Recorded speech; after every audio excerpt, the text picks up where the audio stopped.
Una delle cose più belle da fare su un terreno è sicuramente piantare degli alberi da frutto. A volte però può succedere che sul terreno o nel giardino della casa in cui ci trasferiamo ci sono già questi alberi, perché li ha piantati qualcun altro prima di noi. Ma cosa succede se questo qualcun altro li ha trascurati per molti anni? Succede che ci troviamo noi di fronte a diversi anni di duro lavoro per cercare di correggere un po' la situazione, cercando anche nel frattempo noi stessi di non fare ancora più danni. Nel video di oggi ti faccio vedere la situazione dopo che per circa 3 anni ho cercato un passettino alla volta di riformare gli alberi da frutto che ho trovato in stato di abbandono sul mio terreno. Ti dico da subito che quando ho cominciato non avevo praticamente nessuna esperienza di potatura, ma appunto dopo 3 anni di ovviamente libri, video, ma soprattutto esperienza diretta, sono ancora un principiante, però qualcosina ho cominciato a capirlo e oggi vorrei condividere un po' questo percorso con te, farti vedere dove siamo arrivati. Allora, intanto che tipo di alberi ci sono? Ti faccio una panoramica un pochino da lontano, ci sono meli, peri, albicocchi, susini, poi ci sono dei nespoli giapponesi che sono quelli che andremo a vedere subito, poi ci sono degli ulivi, ce n'è uno qui, ce ne sono 2 in fondo laggiù e poi ce ne sono altri 4 lì. Cominciamo dal nespolo giapponese, visto che ce l'ho qui, per farti vedere che è già pieno di frutticini, cioè, o meglio, questi sono già frutti che si stanno sviluppando. E perché?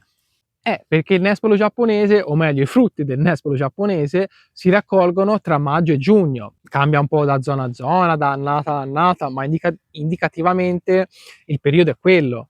La potatura viene poi fatta intorno a fine estate, perché in autunno ci sarà la nuova fioritura per l'anno successivo. Infatti adesso è gennaio, abbiamo i frutti che si stanno già cominciando a sviluppare, perché la fioritura appunto è stata in autunno e già verso novembre-dicembre sono cominciati piano piano a comparire i frutticini che andremo a raccogliere quest'anno tra maggio e giugno appunto. Queste piante sono forse quelle che erano messe un pochettino meno peggio, ora a parte questa qui centrale che non la vedo bene, però questa per esempio è molto bella e non sono ancora riuscito onestamente ad andare a fare interventi importanti, ma come vedi il centro della pianta è molto libero, semplicemente si tratta di abbassare un po' perché è molto alta e la raccolta è, insomma, non è semplice. Quindi spero quest'anno magari di fare, non lo so, 1-2 tagli per cercare di cominciare l'opera di abbassamento di queste piante, che comunque, ripeto, sono quelle che erano messe meglio e infatti abbiamo cominciato a raccogliere già dal primo anno. Ora, il primo anno un po' pochi frutti onestamente, però 2 anni fa e l'anno scorso moltissimi.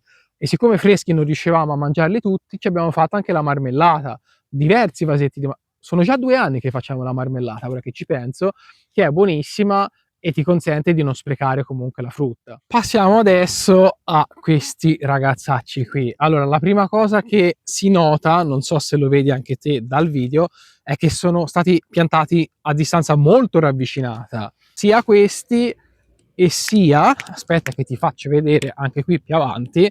Ora, questi non ci ho ancora messo le mani, sono dei peri, se ne parla dopo, ma anche qui questi albicocchi, che rivediamo più nel dettaglio dopo, sono troppo vicini, questo melo, vabbè.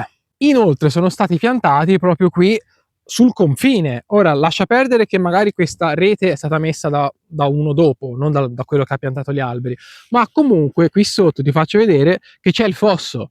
Quindi anche se non ci fosse stata la rete, cioè la raccolta, la manutenzione sarebbe stata molto complicata lo stesso, perché appunto c'è un fosso. Questa cosa la mette molto in difficoltà, perché ovviamente ci sono quei rami che vanno nel terreno accanto e danno anche fastidio al signore che ci passa lì con il trattore e quindi bisogna che li tagli. Non posso sfruttare quell'altro lato. Poi adesso sono molto basse, te l'assicuro, vabbè, è rimasto solamente questo qua, troppo alto, ma adesso finalmente, per esempio questo, sì, è un po' spoglio al momento e quest'anno ho fatto solamente un taglio grosso, che è questo qua, perché ci avevo dato dentro un pochino di più gli anni scorsi. Quest'anno sono riuscito con pochi tagli importanti a riportare le piante un pochettino a dimensione corretta. Probabilmente di frutti ne farà pochi quest'anno, tutti questi alberi, ma non mi interessa, io guardo il lungo termine sono stati fatti più che altro, vedi, tagli di ritorno, molti tagli di ritorno, anche un pochettino grossi, e mi dispiace dover fare dei tagli così importanti. Ho cercato di distribuirli comunque in più anni, cioè ti assicuro che c'erano dei succhioni che arrivavano veramente al cielo, cioè si parla di molti molti metri, e quindi non ho potuto fare tutto in un anno, ma adesso ecco, come vedi, la situazione è molto più sotto controllo. Quest'anno me la sono cavata con 1 o 2 tagli grossi per pianta, e poi ho fatto tutti i tagli di ritorno. Quindi anche qui i rami, diciamo quelli centrali, sono stati tolti del tutto finalmente, e quindi ecco, quella era la sezione meli, peri. Questi 2 peri, vedi?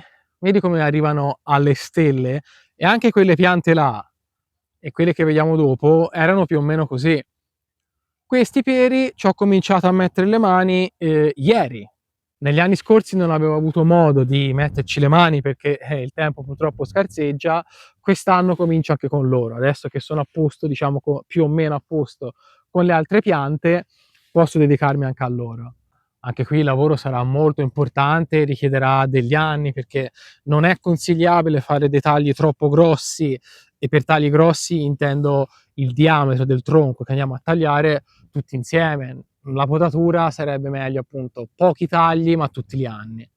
Io questo ho trovato e devo agire un po' di conseguenza, anche vista la mia poca esperienza, però ci sto provando. Questi due sono degli albicocchi, anche questi molto alti. Questi qua in realtà gli avevo già dato un paio di tagli verso settembre, mi pare, perché l'albicocco si può potare anche in quel periodo. Il discorso sull'albicocco è che soffre le potature molto importanti. Tra l'altro guarda, qui è praticamente vuoto dentro, insomma non sono messe bene queste piante. Quindi avendo già dato una potatura in autunno, adesso ho fatto soltanto un taglio in quella pianta lì e uno in questa. Penso che fosse questo il taglio che ho fatto 2 giorni fa.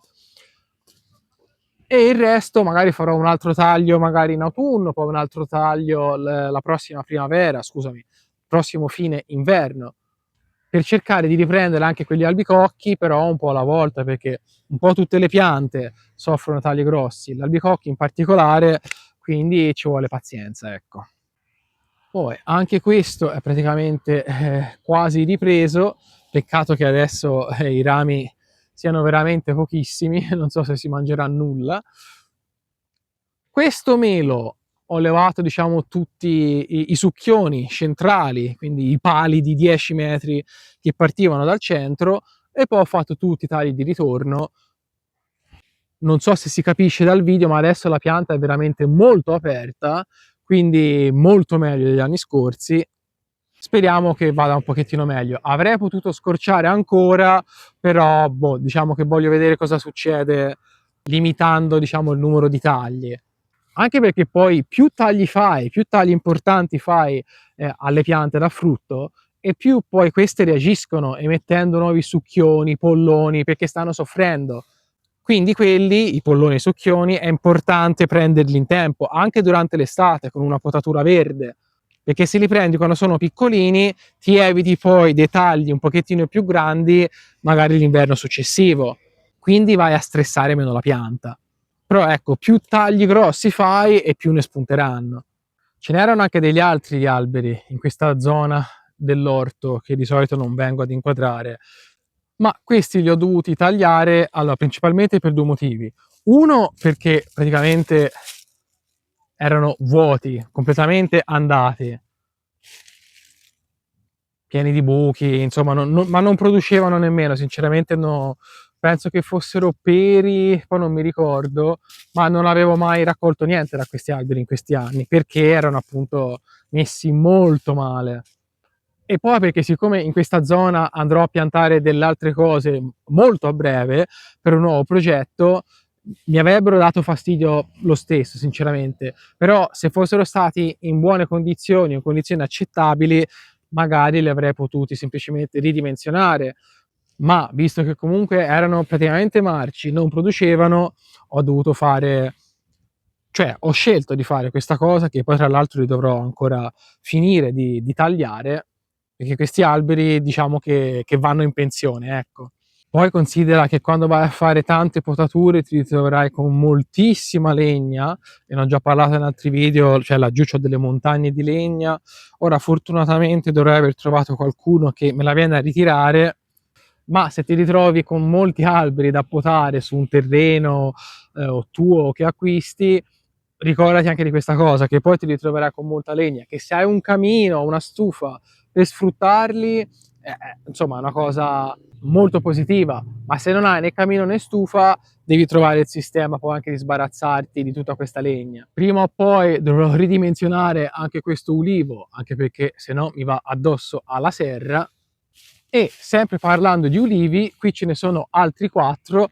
Questo non è terreno mio, qui è dove ho il diritto di passo per venire al mio terreno, e ci sono degli ulivi che a quanto pare c'è un accordo con questo proprietario, che io non ho mai conosciuto, ma mi ha detto il proprietario precedente, che se li tengo puliti, se li poto, poi posso raccogliere le olive. E effettivamente 2 anni fa abbiamo fatto una bella raccolta e poi l'abbiamo messa in salamoia. Anche questi sono molto, diciamo, andati. Io ho cominciato a farci qualche taglio, ma appunto il tempo scarseggia e quindi anche qui si fa un pochettino alla volta.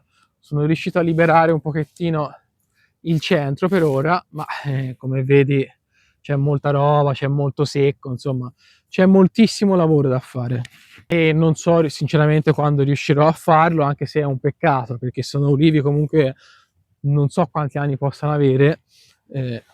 Se me lo sai dire te, così guardandoli a occhio ti ringrazio, ma sono comunque ulivi che sono qui da un po' di sicuro, così come quello che ho nel terreno, e poi in fondo al terreno ce ne sono altri 2, oltre che una bellissima parete di rovi che fa le more selvatiche con cui abbiamo già fatto anche la marmellata per 3 anni di fila, 2 o 3 anni di fila, non mi ricordo, e che io non vedo l'ora di rifare quest'anno, perché anche le more, se ce l'hai sul tuo terreno o se sei andato a raccoglierle in giro, sai quanto siano buone. Quindi questa è un po' la situazione dopo 3 anni di lavoro per cercare di recuperare un po' delle piante da frutto, anche perché è un peccato e non c'è niente di meglio, perché poi qualche frutto l'abbiamo mangiato in questi anni, non c'è niente di meglio di frutta fresca raccolta direttamente dai tuoi alberi, dove non c'è mai fatto nemmeno trattamenti, perché io non faccio nemmeno trattamenti fino ad oggi. Quest'anno in realtà ho deciso che un trattamento lo farò, e lo farò tra poco dopo che ho finito questo video, ma farò un trattamento molto leggero, ovvero utilizzerò la propoli. Visto che ho appena potato, solitamente so che si dà il rame, correggimi perché io non sono esperto di trattamenti, io invece darò la propoli, che è un, diciamo, un sostituto un pochettino più naturale per il dopo potatura, diciamo. Come vedi qui sono pronto per fare il trattamento. Questa è da 16 litri. Poi se ti stessi chiedendo come ho fatto in questi anni a fare tagli grossi, comunque a potare, le cose che ho usato sono qui: queste cesoie molto utili, delle classiche forbici, vabbè, dei guanti, questo seghetto che ha la lama in realtà per il metallo, non è nemmeno per il legno, ma l'ho usato, un seghetto a gattuccio a batteria, e poi ovviamente sono stato aiutato con una motosega per fare tagli più grossi, perché se no non ce l'avrei mai fatta. Quindi ecco, considera che se vorrai riprendere degli alberi su un terreno avrai bisogno di comunque un po' di strumentazione per fare la potatura, a meno che tu non ti affidi a qualcun altro. Allora, per oggi mi fermo qui e tra poco faccio il trattamento di propoli che ti dicevo. Se hai trovato questo video utile anche soltanto per un motivo, metti mi piace, commenta, condividi. Se non sei ancora iscritto, considera di iscriverti a questo canale se ti piacciono i video che parlano di orto, cucina e Giappone, che sono gli argomenti del canale. Se invece sei già iscritto, grazie mille, e grazie anche per aver visto questo video fino alla fine, e ci vediamo, spero, alla prossima. Ciao!